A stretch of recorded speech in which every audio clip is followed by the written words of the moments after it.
Bom dia, boa tarde, boa noite, pessoal. Daniel aqui novamente. Sou Daniel aqui novamente. Então, no último vídeo que a gente fez, a gente falou sobre questão física do solo, a distribuição das partículas, né? Isso influencia diretamente na textura do solo, nessas características, certo? Então, na classificação. Mostrei até lá, tinha o triângulo lá de classificação, né? Que na verdade é uma tabela de tripla entrada, né? Na verdade, você tem diferentes valores, tanto para areia, areia, silt e argila. Eu estou colocando aqui de maneira hipotética, tá, pessoal? Estou seguindo como tem lá não, tá? Mas, se você for analisar e ver que as diferentes porcentagens de cada um dos materiais, né, eles vão mostrar, em termos de classificação, diferentes classificações para os solos, certo? Então, a partir dessa classificação, né, o solo é considerado um solo argiloso, um solo arenoso, um solo siltoso, um solo franco. Então, existem diferentes classificações para os solos, certo? De acordo com as partículas, né, que são distribuídas lá, né, primordialmente as maiores, as de areia, as intermediárias de silt e as menores de argila. Então, esses arranjos que acontecem com essas partículas nos diferentes tipos de solo é que vão classificá-los com relação à granulometria ou à textura, né? Quando se fala de textura, nós estamos falando justamente desse tipo de característica, justamente o arranjo das partículas, né, de areia e de argila num determinado solo. Beleza. Dito isso, sobre essa questão de classificação da textura em si, certo? Existem, vamos dizer, um solo que a gente consideraria um solo ideal, né? Solo ideal em questões físicas, né? Fisicamente falando, um solo ideal ele teria mais ou menos essa condição, certo? 45%, aqui mais 5%, aqui 25% e aqui 25%. O que seria cada parte desse daqui?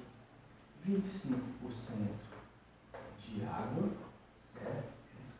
25% de água, 25% de ar, 5% de matéria orgânica e, por último, aqui a parte mineral, né? Parte mineral.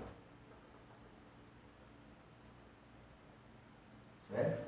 Então, a parte sólida, efetivamente, seria justamente essa matéria, né? Que é a areia, silt e argila, né? Que está aqui, e a parte orgânica, né? Matéria orgânica, ia compor aí mais 5%, isso tudo daria 50%. E, logicamente, teriam essa condição de 25% de água e 25% de ar. Seria mais ou menos o solo que a gente consideraria, em termos físicos, né, mais ligados para a parte de irrigação, que a gente vai ver no futuro. Isso aqui, essas informações nós vamos ver no futuro. Mas, como aspectos que também são observados no solo, certo? Então, a gente vai dar algumas pinceladas aqui, beleza?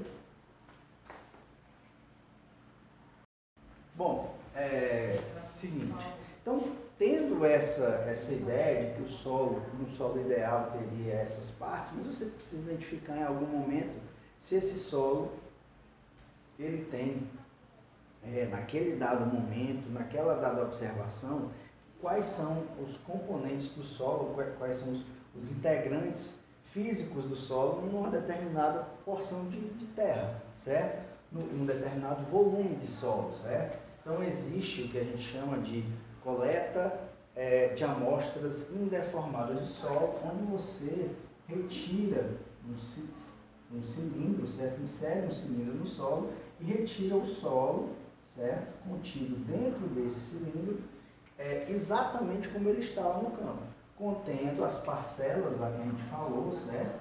As parcelas que a gente falou, porque assim, não necessariamente elas estão ordenadas daquela forma, 25% de água, 25% de ar e 50% de sólidos, né? Nem sempre ela vai estar assim. Então, a partir de você identificar esses conteúdos de cada uma dessas partes, certo? A partir desse momento que você identifica cada uma dessas partes, você consegue identificar, por exemplo, qual a densidade desse solo, qual é a umidade desse solo, umidade em massa, umidade volumétrica, qual a quantidade de poros existentes neste solo, certo? Então, são observações que podem ser feitas a partir desse tipo de amostragem, certo? Então, eu vou deixar algumas dessas análises que podem ser feitas, né, através dessa coleta de amostra indeformada no solo, quais os caminhos que se faz para se fazer esse tipo de análise, certo? Entrando também nessa perspectiva de que os solos, eles, além de uma determinada classificação, além da determinada classificação em termos de perfil, que eles são classificados em termos de perfil, como vocês já viram, certo? Os perfis identificam as diferentes classificações de solo. Existem também as classificações de solo ou as análises de solo relacionadas justamente ao que esse solo comporta em termos de matéria, de ar e de água, certo?